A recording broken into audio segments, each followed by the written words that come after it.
In this video we will learn how to do single crochet. I already have a chain ready.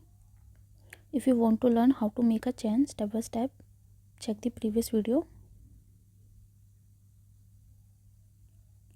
So this is where the hook goes to make a single crochet.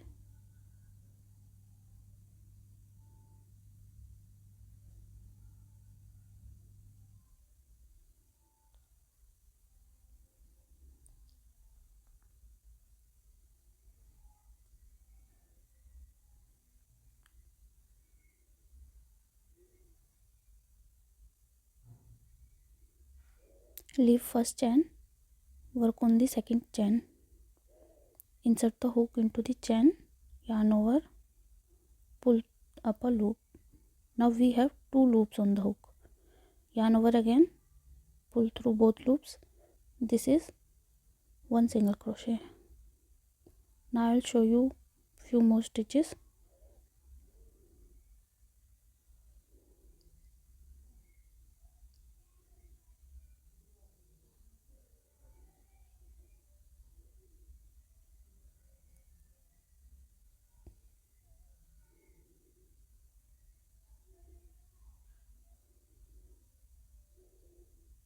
Now just repeat the same step.